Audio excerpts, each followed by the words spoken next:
ओम नमः शिवाय। मित्रों, मैं आचार्य चंद्र प्रकाश अपने इस चैनल में आप सबका स्वागत करता हूं। आज चर्चा का विषय है कि हम कैसे जान सकें हमारा मंत्र सिद्ध हो गया है, हमें सिद्धि मिल चुकी है। वो कौन से लक्षण होते हैं जिनसे हम ये सब जान सकते हैं। आज मैं उन्हीं लक्षणों के बारे में चर्चा करूंगा।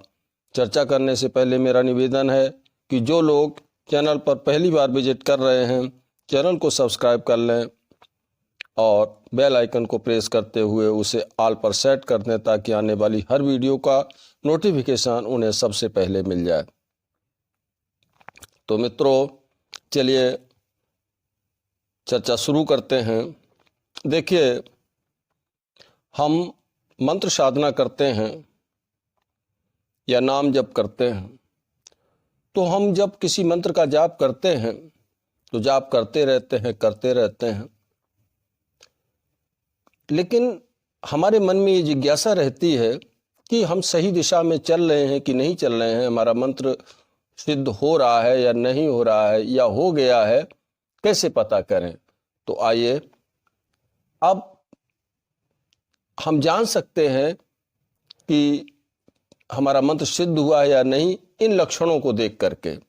पहली बात तो यह है कि साधना जब तक साधक के गर्भ में पकती रहती है, कच्ची रहती है, तब तक उसके शरीर में आलस्य रहता है और अवसाद जैसे चिन्ह भी रहते हैं। स्वास्थ्य गिरा हुआ रहता है, चेहरा उतरा हुआ दिखाई देता है। ये शुरुआत में जब हम साधना करते हैं, शुरू करते हैं, तब ये सभी लक्षण हमारे सामने आते हैं। लेकिन जब कुछ समय हो जाता है, साधना पकने की अवस्था पे आ जाती है, हम एक निश्चित संख्या में मंत्र की संख्या को पार कर लेते हैं, उसका जप कर लेते हैं, तो फिर साधना के पकने के उपरांत सिद्धि प्राप्त होना शुरू होती है। अब जैसे ही उस सिद्धि का प्रसव होता है तो साधक के अंदर तेज बढ़ जाता है, ओज बढ़ जाता है, शरीर में हल्कापन आ जाता है, चैतन्यता बढ़ जाती है, उत्साह भी आता है, बहुत अधिक उत्साह आता है। पूजा करने में, मंत्र जाप करने में बड़ा मन लगता है कि मैं और ज़्यादा कर लूँ, और ज़्यादा कर लूँ। इस तरीके से उसको उत्साह मिलता है। ये सब वैसे ही होता है जैसे कैंचुली बदलने के बाद सर्प में आता है। सर्प में कितनी चैतन्यता आ जाती है। कैंचुली जब तक रहती है तब तक वो ढीला ढाला रहता है, उसके अंदर उत्साह नहीं होता, उतनी चैतन्यता भी नहीं होती है। ठीक इसी तरीके से हम जब साधना शुरू करते हैं तो एक तरीके से हमारे ऊपर केंचुली जैसी चढ़ जाती है और हमें अवसाद जैसे लक्षण आते हैं, स्वास्थ्य भी गिरा पड़ा रहता है, ये सब होता है। लेकिन उसके बाद जैसे ही सिद्धि होने को होती है, मंत्र हमारा सिद्ध होने को होता है, तो फिर जो लक्षण आते हैं उन लक्षणों के आने से पहले ही चैतन्यता आ जाती है, बहुत अधिक चैतन्यता आती है, चेहरे पे तेज आ जाता है, उत्साह भी बढ़ जाता है, मंत्र अधिक जाप करने के लिए बार बार मन करता रहता है। तो वो कौन से लक्षण हैं, आइए उन लक्षणों के बारे में विचार करते हैं। पहला लक्षण है शरीर में हल्कापन आता है और मन में उत्साह आता है। दूसरा लक्षण, शरीर में से एक विशेष प्रकार की सुगंध निकलने लगती है। वह सुगंध बहुत ही मनमोहक सुगंध होती है। तीसरा लक्षण है शरीर पर, त्वचा पर चिकनाई बढ़ जाती है, कोमलता का अंश भी बढ़ जाता है। चौथा लक्षण यह है कि साधक को तामसिक आहार विहार से घृणा होने लगती है, उसका मन सात्विकता में रमने लगता है, वो सात्विक प्रकृति का बनने लगता है, सात्विक दिशा में काम करने लगता है। पांचवा लक्षण होता है स्वार्थ का कम और परमार्थ का अधिक ध्यान रखता है। वो अपने लिए कम सोचता है, दूसरों के लिए, जन कल्याण के लिए, परोपकार के लिए वो अधिक विचार करता है और उसी दिशा में उसके कार्य भी बढ़ जाते हैं। नेत्रों में तेज चमकता है।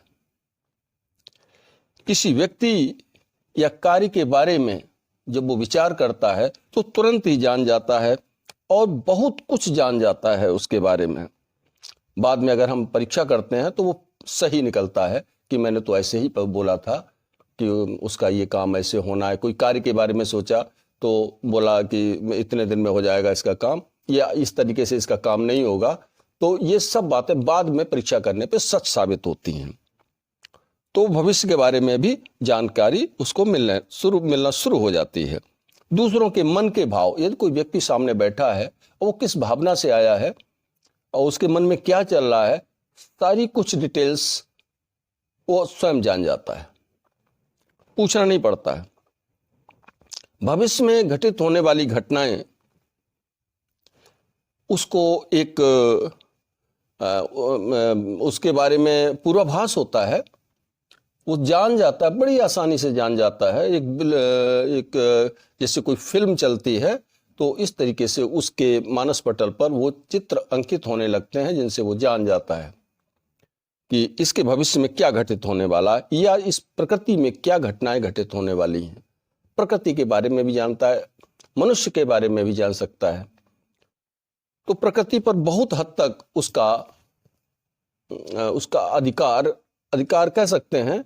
वैसे अधिकार तो नहीं कहना चाहिए, लेकिन ये मान के चलें कि वो प्रकृति के बारे में उथल पुथल को जान सकता है। प्रकृति में क्या उथल पुथल होने वाला है, प्रकृति में क्या घटित होने वाला है, वो इन सब बातों को जान जाता है।